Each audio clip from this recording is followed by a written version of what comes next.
नमस्ते दोस्तों। भारत का रहस्यमय मंदिर उड़ीसा के पुरी शहर में है जगन्नाथ जी का ये मंदिर। लेकिन क्या आप इसके पीछे की कहानी जानते हैं? आओ मैं आपको बताता हूँ। जगन्नाथपुरी में एक राजा हुआ करते थे। वह भगवान विष्णु के बहुत ही बड़े भक्त थे। विष्णु जी उनकी पूजा से प्रसन्न रहते थे।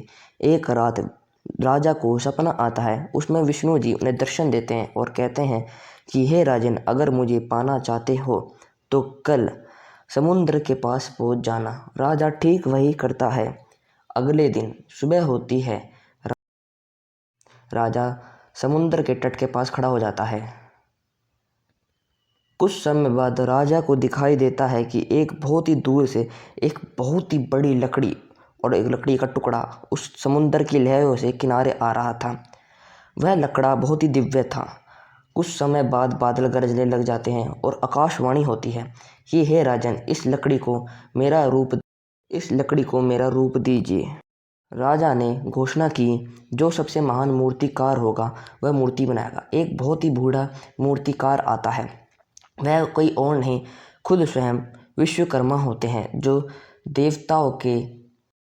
देवताओं के महल बनाया करते थे। धरती भी उन्होंने ही निर्माण करी थी, जैसे लंका, स्वर्ग, यह उनके ही बनाया हुए गया था। राजन के सामने शर्त रखी, 21 दिन तक एक कमरे में कोई नहीं आएगा, सिर्फ मैं ही वहाँ पे मूर्ति बनाऊंगा और कोई नहीं होगा।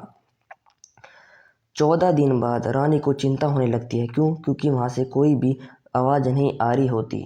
तो राजा दरवाज़ा खोल देता है और मूर्ति अधूरी रह जाती है। राजा डर जा मूर्ति अधूरी थी और आकाशवाणी होती है, इसी मूर्ति में मेरी पूजा होगी।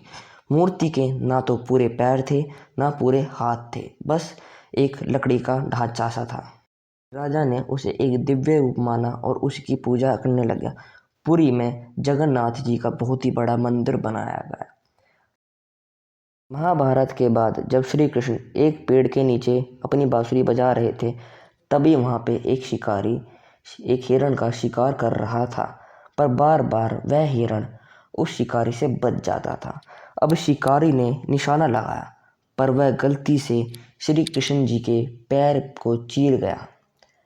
उसी समय श्री कृष्ण भगवान को चोट लग गई और उनकी मृत्यु वहीं हो गई। कुछ समय बाद जब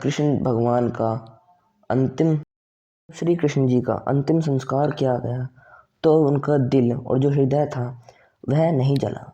वो पानी के द्वारा बहते बहते जगन्नाथपुरी पहुंच गया।